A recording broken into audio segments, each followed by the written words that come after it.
Disimulamos nuestras heridas porque nos cuesta enfrentarnos a ellas.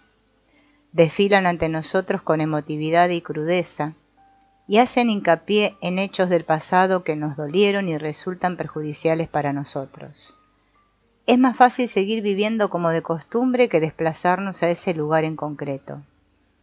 Si pudiéramos seguir adelante sin reconocer nuestra herida, probablemente todos firmaríamos. Lo que sucede es que seguir adelante como si tal cosa no sirve de nada. ¿Sabes por qué? Porque las heridas no desaparecen. No van a ocupar menos espacio en nuestra vida porque nos alejemos de ellas. No van a curarse por sí solas porque las ignoremos. Y tampoco se curarán porque las evitemos. Si duran es porque quieren que las curemos. Cuando intentes disimular una herida, ésta encontrará la forma de acaparar toda tu atención.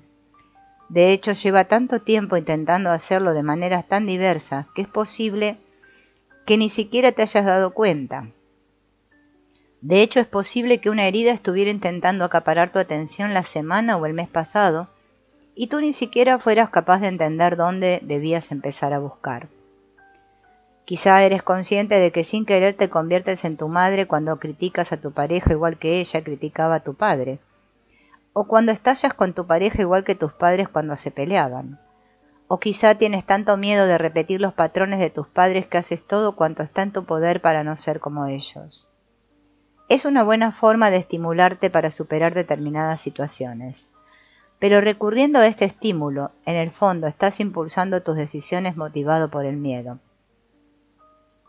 Como cuando intentas evitar los conflictos a toda costa, decisión que te permite mantener la calma superficialmente, pero te impide alzar la voz para expresar tu enfado o hablar de cuáles son tus preocupaciones.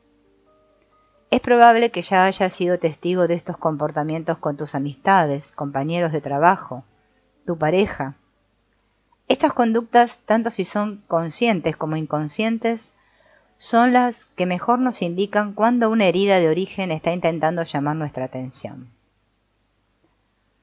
Veamos algunas de ellas. La reactividad. La reactividad es uno de los indicadores más relevantes que existen para detectar que tienes una herida. Cuando reaccionas con vehemencia, esa reacción es lo que hace saltar la alarma.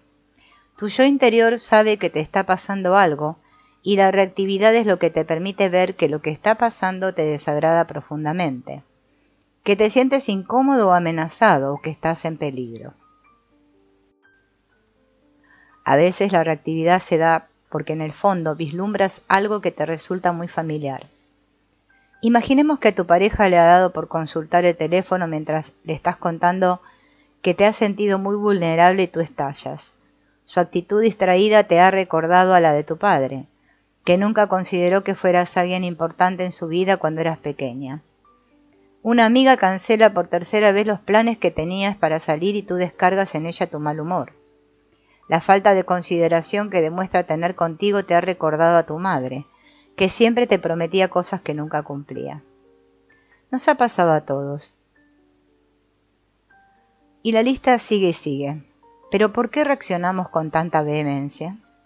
Analizaremos con detalle esto cuando investiguemos cuáles son las heridas que tenemos. Pero por ahora la clave está en decirte que las reacciones impetuosas son como una bandera clavada en la arena que indica que si te pones a escarbar ahí, encontrarás una herida de origen que todavía requiere tu atención. Otra señal que nos indica que existe una herida justo debajo de la superficie es cuando sacamos las cosas de quicio o cuando vemos claramente que existe una incoherencia entre el estallido y lo que la ha provocado. Cuando una persona o tú mismo tiene una reacción que parece desproporcionada en relación con lo que se considera apropiado, piensa que bajo ella se esconde una historia rica y compleja, una historia que contribuiría mucho a dar sentido al momento presente o al menos al proporcionarle contexto.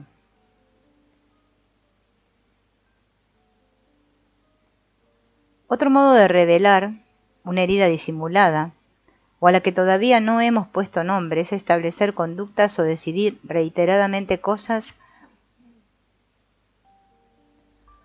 que no favorecen en absoluto nuestro bienestar emocional. físico, mental, relacional o espiritual. Es posible que sigas eligiendo el mismo tipo de pareja, la que te engaña, la que tiene secretos, o bien la que emocionalmente se desentiende de ti o es incapaz de comprometerse. También es posible que te hayas prometido a ti mismo que nunca más vas a tener rollos de una noche, porque cada vez que actúas así, a la mañana siguiente te sientes fatal, y en cambio repites el mismo comportamiento una y otra vez, por mucho que te hayas comprometido a no hacerlo. Quizá te dediques a vaciar tus arcas para poder seguir el ritmo económico que llevan tus amistades, y al final termines angustiado porque no sabes si podrás pagar el alquiler a fin de mes. Todos estos patrones de comportamiento son disfuncionales, y el abanico de conductas es muy amplio. La procrastinación, los juegos mentales que practicamos cuando salimos con alguien, las mentiras, excusar conductas dolorosas o dañinas, enzarzarse en peleas inútiles, caer en un discurso interior negativo y terminar dando más que recibiendo. Lo que todas estas conductas tienen en común, sin excepción, es que reflejan una herida de la que aún no somos conscientes. Uno de los patrones más disfuncionales que existe consiste en sabotearnos a nosotros mismos y a nuestras relaciones. Cuando saboteas, pones a prueba a los demás, en general de forma inconsciente, con la esperanza de poder seguir ocultando y por consiguiente reforzando tu herida, o bien para sacar a la luz todo lo que hay que curar. El sabotaje también puede ser un intento de castigarte por tu herida, y el castigo podría ir más o menos así: si te engaño, tú lo descubrirás. Eso dinamitará nuestra relación, pero quizá así podamos hablar de por qué siento que no te merezco como pareja, por ejemplo. Quizá podamos ponernos a hablar de todo lo que hace que sienta que no soy bueno para ti. Y quizá a partir de ahí tú me ayudes a ver y a entender que en realidad soy una persona muy valiosa e importante en tu vida, y que merezco tener un futuro contigo. Finalmente quizá exista una señal que no sería tan esperable y que nos está diciendo que esa herida pugna por salir a la superficie. La de esa persona que da consejos pero es incapaz de seguirlos. Tú le dices a una amiga que debería dejar de hablar, por ejemplo, con su ex, pero cuando es el tuyo, el que se comunica contigo, te falta tiempo para devolverle el mensaje. ¿Sabes darles consejos a tu hermano para que se prepare mentalmente para su entrevista de trabajo? Y no veas lo que te cuesta conservar la calma a ti cuando te encuentras en la misma situación. Si das consejos que te cuesta seguir o que no eres capaz de aplicarte, lo que la situación te está diciendo es que todavía hay algo que no has resuelto. Quizá no puedas aplicarte el consejo de que debes quererte porque creciste creyendo que nadie te quería. Todo lo que predicamos y somos incapaces de poner en práctica solo es un indicador de que debemos frenar y tener curiosidad para averiguar lo que todavía nos queda por sanar. Cuando sientes que no vales nada, crees que no mereces que te pasen cosas buenas. Sientes que no eres lo bastante bueno, tal como eres, para que te quieran, te presten atención, te obsequien con su presencia y asuman algún compromiso contigo. Es posible que te estés esforzando en creer que tienes derecho a la alegría, a sentir alivio y a disfrutar de una pareja. La herida de la valía podría significar que te cuesta mucho creer y confiar en que realmente vales mucho y eres valorado, que mereces todo lo que anhelas en el mundo, sin necesidad de tener que actuar o ser perfecto para conseguirlo. En lo más hondo de sí mismas, muchas personas se esfuerzan por conseguir tal cosa. Crees que eres muy disfuncional o perezoso, o que no mereces en absoluto disfrutar de una relación. Y entonces te planteas preguntas como las siguientes. ¿Cómo va a quererme nadie si ni siquiera mis propios padres me querían? ¿Soy digno de ser amado cuando no tengo éxito? ¿Quién va a querer vivir conmigo? ¿Merezco que alguien me elija cuando no soy una buena persona?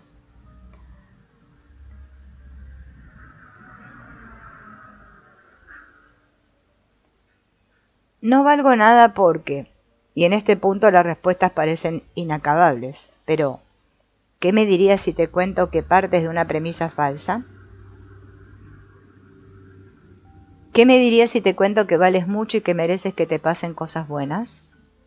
¿Qué pasaría si te dijera que es cierto que mereces sentir amor y alegría y que tienes derecho a tener una pareja sólida? Después de todo, uno no nace sin valía. ¿Qué sucede entonces entre el nacimiento y el momento en el que empiezas a plantearte esta cuestión? Pero, ¿cómo llegaste a creer lo que crees acerca de ti? Por ejemplo, que no mereces que nadie te quiera.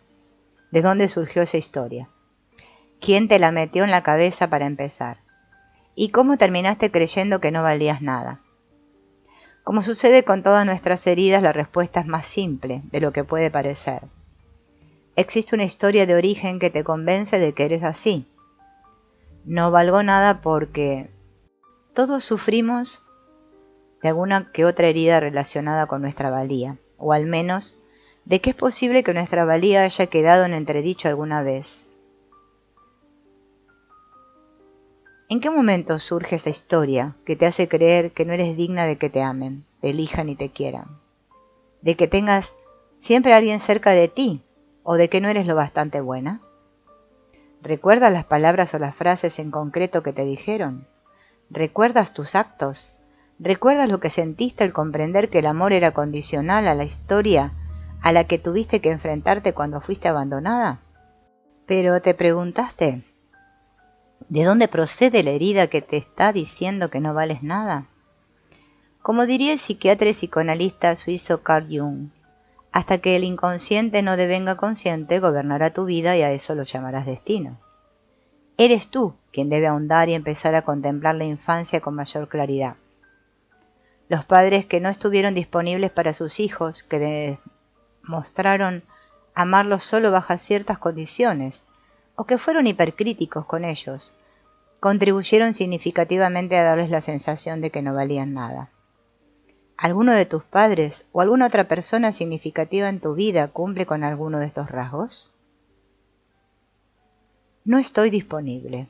La falta de disponibilidad de un padre o de una madre influye mucho en nosotros. Siempre se cuece algo tras esta falta de disponibilidad, pero tener unos padres que no estuvieron disponibles para ti resulta doloroso. Te deja desorientado y consigue que te sientas solo. Y todo eso a menudo termina creando esta herida de falta de valía. Es a casa a donde queremos ser capaces de acudir en busca de orientación, amor, conexión y consuelo.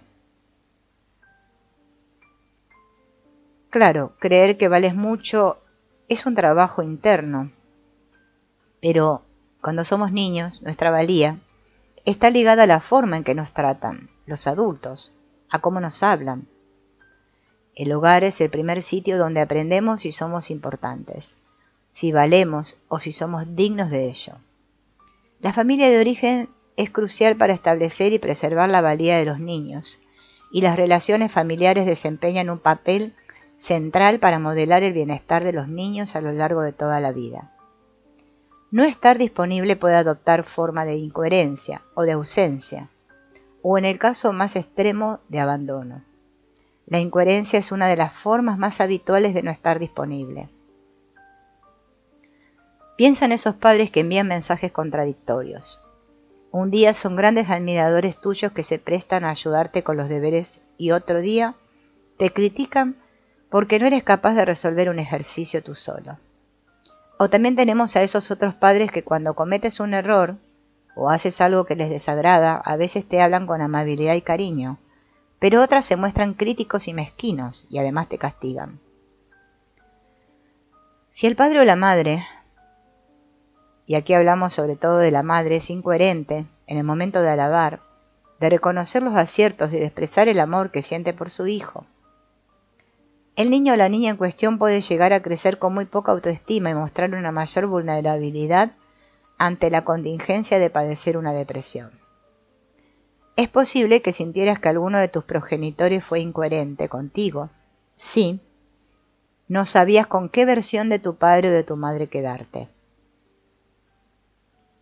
Eras incapaz de predecir la reacción de tus padres o las consecuencias que se podrían derivar de ella. No estabas seguro de la manera que elegirían para comunicarse contigo. Nunca estuviste seguro de si les interesaba realmente tu vida. Un grado significativo de incoherencia puede dejarte con la confusa sensación de no saber si tienes algún valor para ellos o si les importas de verdad, además de dejarte en la situación de estar preguntándote toda la vida por tu valía y tu idoneidad. La incoherencia no es la única manera que tienen los padres de demostrar que no están disponibles. A veces se desentienden por completo de sus hijos y no se muestran accesibles física o emocionalmente. Los padres ausentes pueden llegar a pasar meses fuera de casa debido a su trabajo, por tener que lidiar con un trastorno mental que los mantiene alejados de la vida y del papel de padres, por haber fundado una nueva familia y estar más comprometidos con su nueva pareja y con los hijos que comparte con ella que contigo, o porque no quieren que nadie los moleste. Un progenitor ausente, sea cual sea el motivo, puede hacer que llegues a cuestionarte tu valía.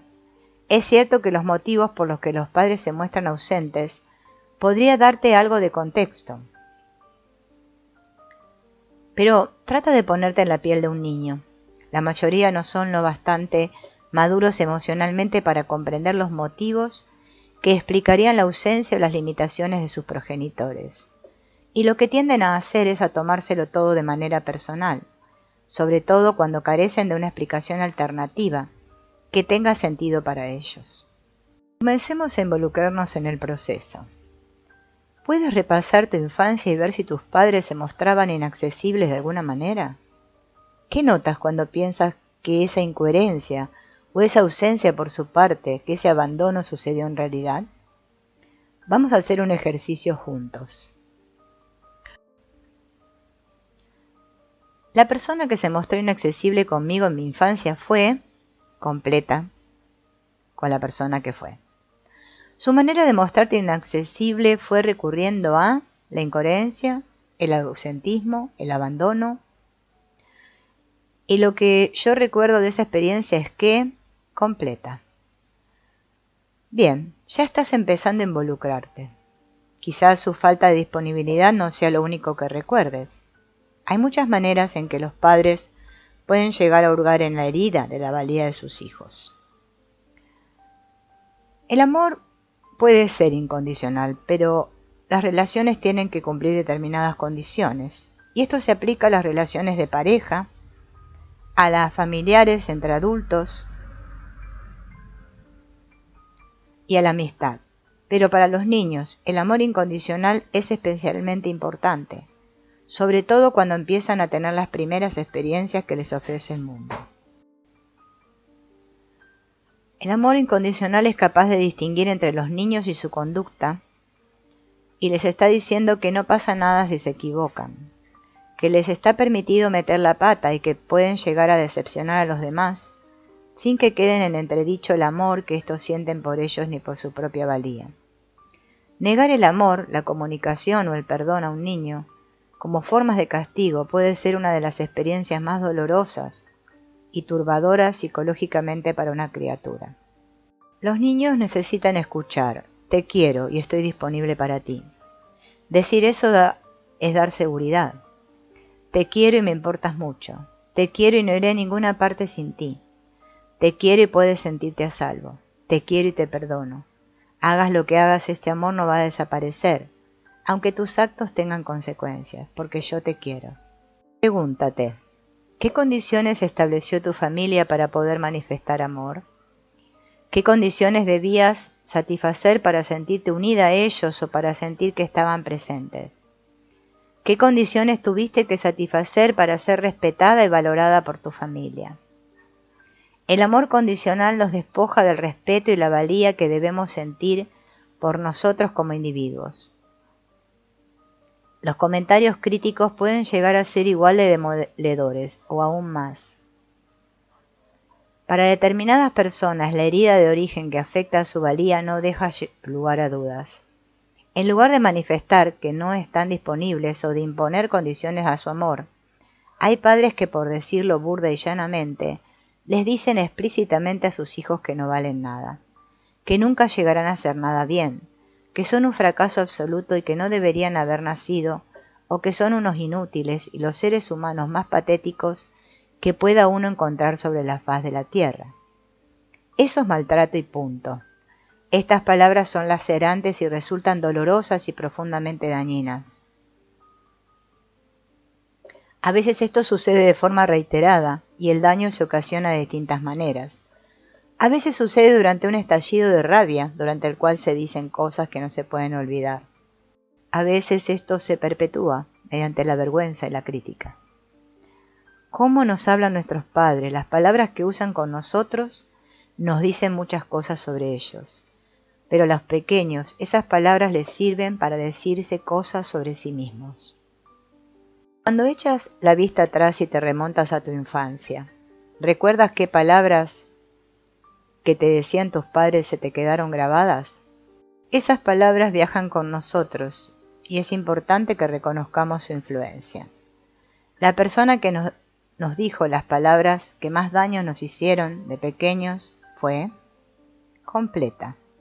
Es posible que notes una sensación rara en todo tu cuerpo al pronunciar ese nombre, pero piensa que solo es un dato más y que no pasa nada por tenerlo en cuenta. Esas palabras me dolieron tanto porque... ¿Recuerdas el refrán que dice a palabras necias oídos sordos? Nos venden una sarta de mentiras y luego nos las presentan como si fueran un ejercicio para poner a prueba nuestra resistencia. Las palabras hieren, tienen la capacidad de hacerlo. Date permiso para reconocer que hieren. Analizar los orígenes de la herida de tu valía no es una empresa fácil. Reconocer el momento en el que llegaste a creer que no valías nada puede ser profundamente emotivo, tanto si es la primera vez que lo reconoces como si solo recuerdas algo que ya sabías. En cualquier caso hay una herida que con toda seguridad vehicularás hasta poder gestionar. Los niños reaccionan de muchas maneras cuando ven amenazada o cuestionada su valía. Algunos se convierten en perfeccionistas, otros se proponen agradar o se convierten en las personas más serviciales del mundo para demostrar a los demás que tienen algo muy valioso que ofrecer. Los hay que se centran en el desempeño y los logros, y creen que si hacen las cosas bien serán dignos de atención, de aceptación y de elogio. Harán todo lo que esté en su poder para hacer felices a sus padres, en la creencia de que si un padre es feliz es porque considera que su hijo vale la pena. Hay quienes siguen por ese camino con toda la vida, incluso después de abandonar su familia de origen. Estas personas seguirán presentándose ante los demás como seres perfectos y serviciales con su entorno, actuando y complaciendo a los demás, y todo ello con la esperanza de que alguien los convenza de que merecen que les pasen cosas buenas, que los amen, les presten atención, sientan una conexión con los demás y se consideren dignos de compartir su intimidad. Otros intentarán lo mismo, pero al final terminarán abrazando la idea de que no son dignos de reconocimiento. Si fuiste uno de esos niños o niñas que siempre procuran ser perfectos, que son serviciales, que se comportan y hacen bien las cosas o que complacen a los demás, se entiende muy bien que debiste de esforzarte mucho. ¿Qué duda cabe de que hiciste todo eso? ¿Qué duda cabe de que lo diste todo? Hiciste todo lo que estaba en tus manos para asegurarte tu propia valía. Trabajaste horas extras para asegurarte de que la merecías. Qué hermosos intentos de crearte una seguridad y de construirte un camino que fuera seguro para ti. Y quizá también seas capaz de reconocer que, si hiciste todo eso, fue para asegurarte de sentir que valías. Con el corazón en la mano, pregúntate, ¿eres capaz de reconocer que trabajaste mucho para protegerte? ¿Eres capaz de mostrar gratitud por lo que ya has conseguido? Escríbelo. Gracias por... completa. Valoro el gran trabajo que hiciste porque... completa. Es importante que dejes de criticarte y que demuestres gratitud hacia tu persona, aunque en general no es tan sencillo como parece. Es posible que debas cambiar ciertas cosas, porque, si no, tu manera habitual de hacer ya no te funcionará como hasta ahora. Sin embargo, el modo en que aprendimos a funcionar y a sobrevivir en el pasado tuvo un inmenso valor y una gran importancia para nosotros. Y por eso mismo deberíamos reconocerlo con respeto, gratitud e incluso admiración, si es que somos capaces de hacerle sitio. Lo que hay que hacer es abandonar la posición en la que nos hemos situado y cambiar. Pero claro, esto no siempre es fácil, pero tampoco es imposible.